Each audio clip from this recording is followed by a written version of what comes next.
আমার এই চ্যানেলের সমস্ত দর্শক শ্রোতা, বিশেষ করে যারা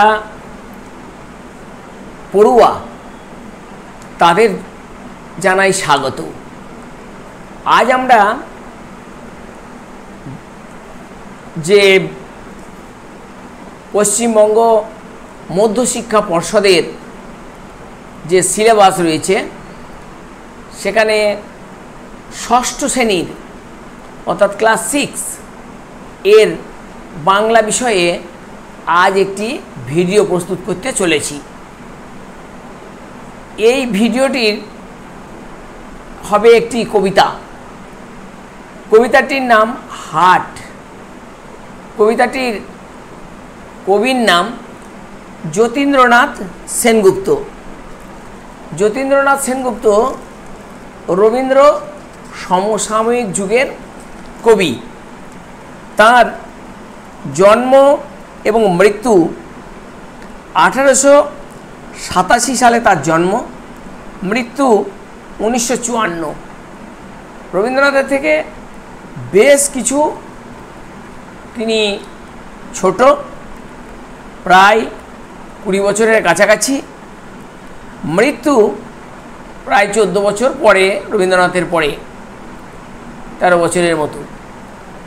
যাই হোক, তার কাব্যকালটা প্রায় রবীন্দ্র যখন প্রতিভা মধ্য গগনে এবং অস্তাচলে, সে সময়েই তিনি কিন্তু কাব্য রচনা করেছেন। তার কাব্যগুলোর নাম যদি আমরা লক্ষ্য করি, সেগুলো হলো, প্রথমেই হচ্ছে মরীচিকা, মরু মায়া, মরু শিখা, ত্রিজামা। এখানে লক্ষ্য করতে হবে, কাব্যগুলির নামকরণের মধ্যে দিয়েই কবির যে মূল বক্তব্য সেটা অনেকটাই উঠে এসেছে। মধ্যশিক্ষা পর্ষদের ষষ্ঠ শ্রেণীর বাংলা বিষয়ের এই হাট কবিতাটি, সেখানে কিন্তু যে বিষয়টির কথা রয়েছে এই কাব্যগুলোর নামকরণের মধ্যেও কিন্তু লক্ষ্য করা যাবে।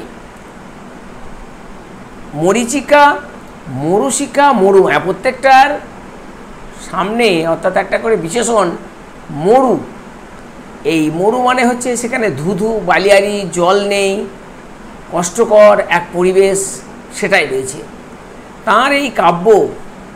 এবং তাঁর কবিতাগুলোর বিষয়বস্তু লক্ষ্য করে বাংলা সাহিত্যে তাঁকে বলা হয় দুঃখবাদী কবি।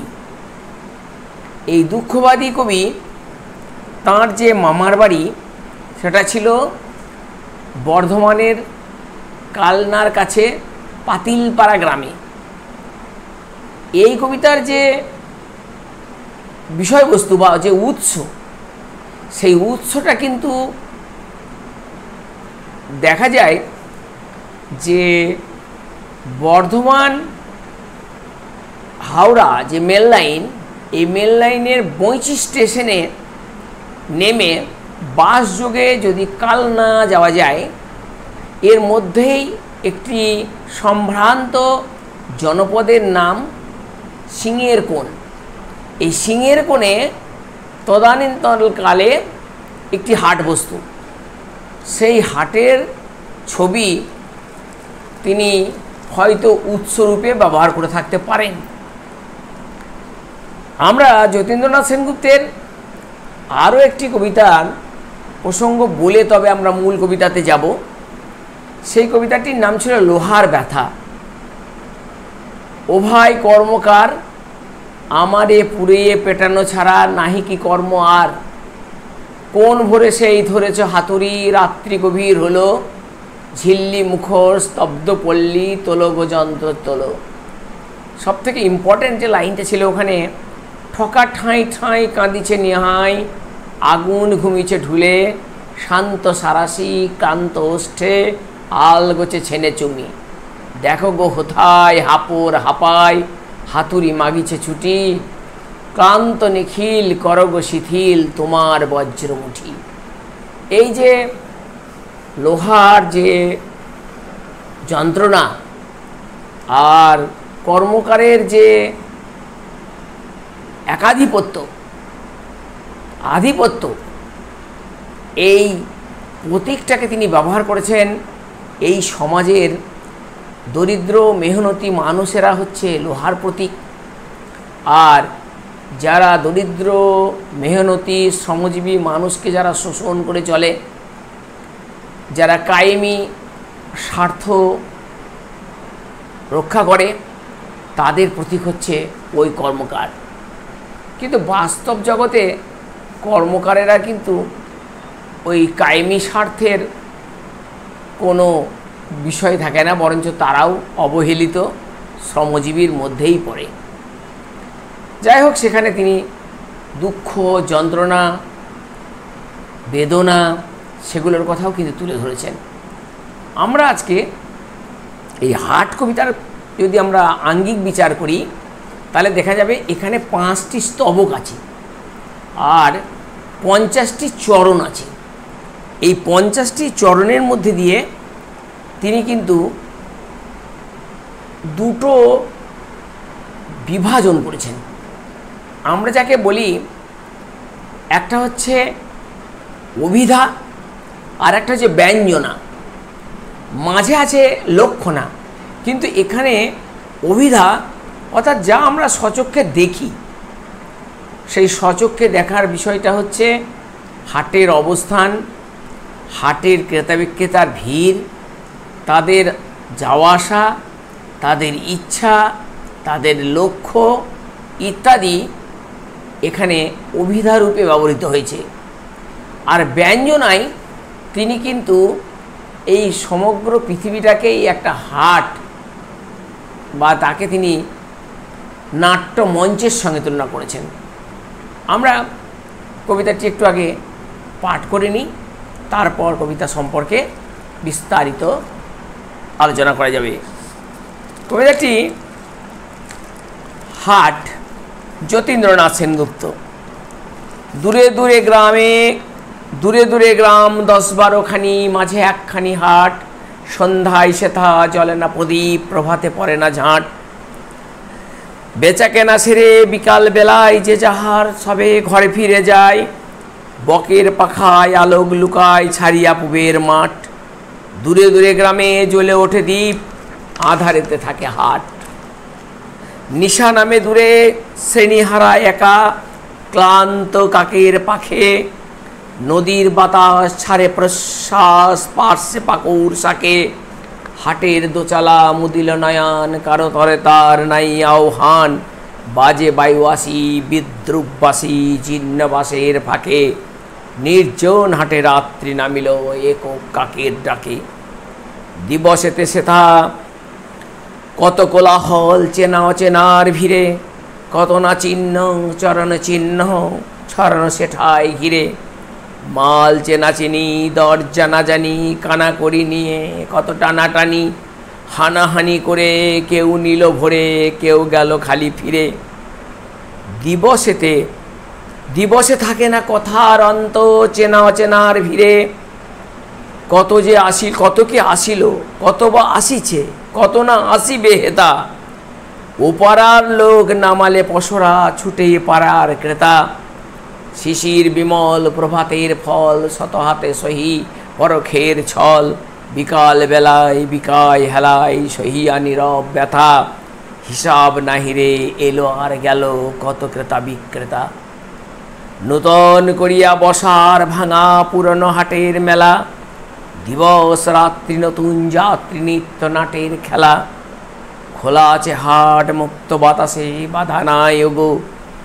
যে যায় যে আসে, কেহ কাঁদে কেহ গাঁটে করি বাঁধে। ঘরে ফিরিবার বেলা উদার আকাশে মুক্ত বাতাসে চিরকাল একই খেলা। এই যে কবিতাটি, এই কবিতার শেষের দুটি স্তবক সম্পূর্ণ আমাদের যে বাজার বা হাট, সেই হাটের বাইরে আমাদের চক্ষের অন্তরালে মানুষের মধ্যে যে বিশ্বাস যে আমরা এখানে এসেছি এবং সেই বিশ্বাস যে আমরা এক সময় অন্য কোথাও চলে যাব, আমাদের এখানকার সমস্ত কাজ শেষ হয়ে গেলে। এটা শুধু বিশ্বাস নয়, এটা হচ্ছে রিয়েলিটি। এই রিয়েলিটির জগতেই তিনি বাস করেন। তিনি একজন যন্ত্রবিদ, যাকে বলা হয় ইঞ্জিনিয়ার। সুতরাং সেই ইঞ্জিনিয়ার বাস্তব যে সত্য, সেই সত্যটা শেষ দুটি স্তবকে তুলে ধরেছেন।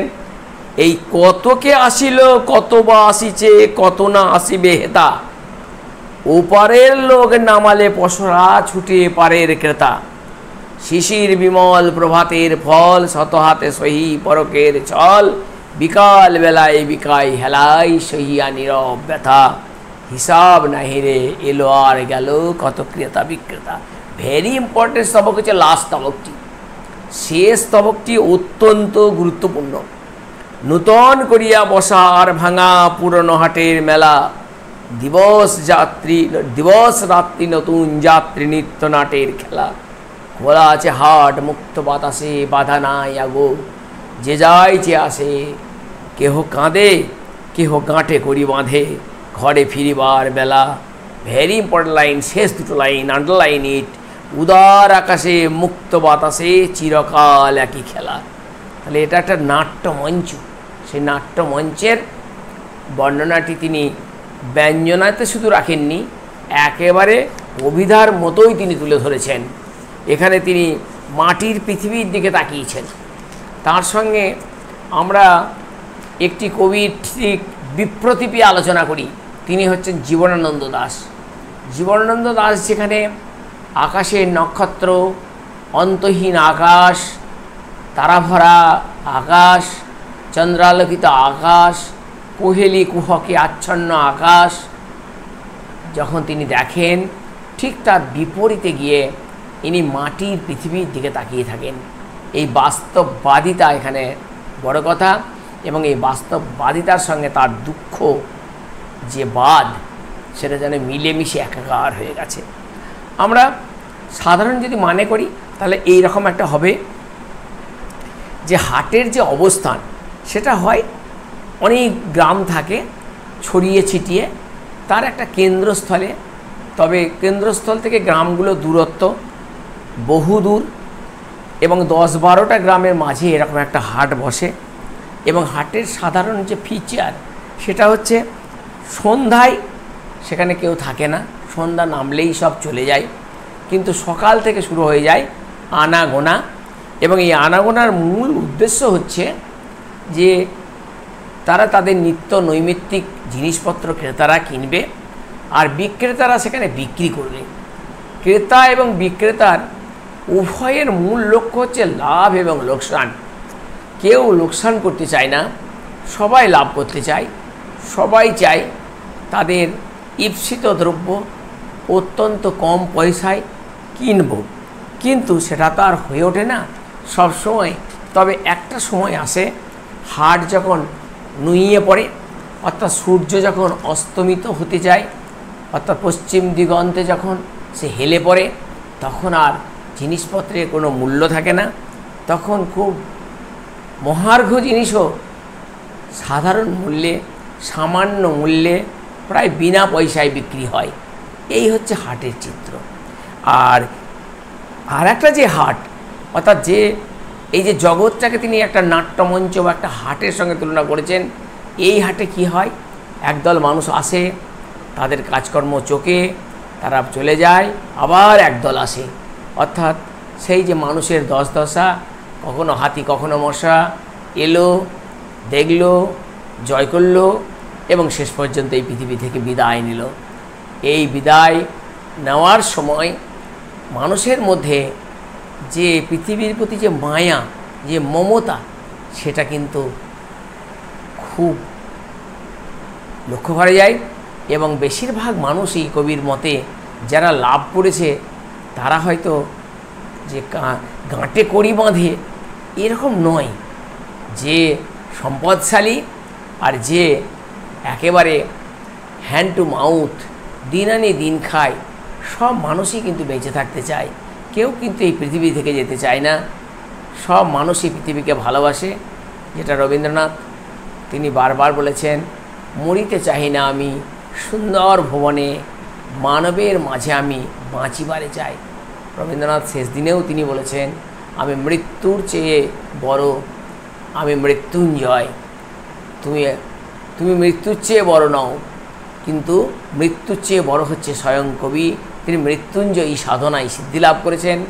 এমনকি তার যে শেষ লেখা সেই কাব্যগ্রন্থগুলির মধ্যেও রবীন্দ্রনাথ কিন্তু জীবনের প্রতি যে আসক্তি সেটা কিন্তু বারবার তার কবিতায় দেখিয়েছেন। অর্থাৎ এই কবি তিনি যতই বাস্তববাদিতায় হয়তো ভাবছেন যে অর্থনৈতিক স্বাধীনতা হলেই সে মানুষ হাসতে হাসতে পৃথিবী ছেড়ে যাবে, এ ভাবনার কোনো কারণ নেই, সবাই বাঁচতে চায়। তো যাই হোক, এখানে কিছু কবিতার শব্দ আছে, সেই শব্দগুলোর আমাদের প্রথমত অর্থ জেনে নিতে হবে, যেগুলো বিশেষ করে ষষ্ঠ শ্রেণীর ছাত্র অর্থাৎ ক্লাস 6-এর ছেলে, তাদের যে ম্যাচিউরিটি খুবই কম, তাদের এই এত তথ্য এসব তাদের পছন্দ হবে না।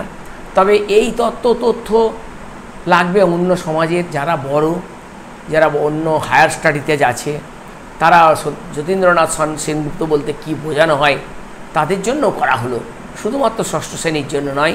আর ষষ্ঠ শ্রেণীর জন্য কিছু শব্দার্থ কিন্তু দরকার। সেই শব্দার্থগুলি হলো যে পাকুর এক ধরনের বনস্পতি, বট গাছের মতোই দেখতে। শ্রেণীহারা, শ্রেণী মানে হচ্ছে যারা দল ছাড়া, এখানে কাকেদের বলা হয়েছে শ্রেণীহারা এক কাক, সে একা হয়ে গেছে, কাকা করে ডাকছে, এদিকে রাত্রি নেমে এসেছে। মুদিল মানে চোখ খুব বন্ধ করলো। এখানে হাটের দোচালা, মানে সাধারণত হাটে কোনো আস্তানা থাকে না, আজকালকার দিনের যে হাট সেটার সঙ্গে তো তুলনা করা যাবে না। এই হাট হচ্ছে সপ্তাহে একদিন বা দুদিন বসবে, কোনো আস্তানা নেই, রৌদ্র বৃষ্টি ঝড় সব মতাই করেই এই হাট বসবে, আবার হাট চলে যাবে। কোনো রকমের স্থায়ী কোনো যে নির্মাণ সেখানে থাকে না।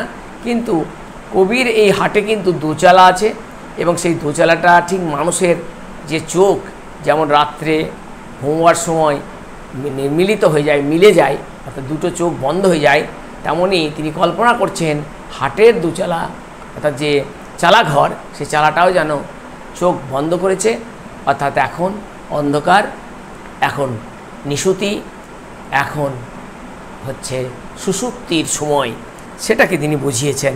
জীর্ণ মানে ক্ষয়প্রাপ্ত, ছেঁড়া ইত্যাদি কথা বলা যেতে পারে। চিহ্ন মানে দাগ, কোনো সংকেত। চরণ চিহ্ন মানে পায়ের ছাপ।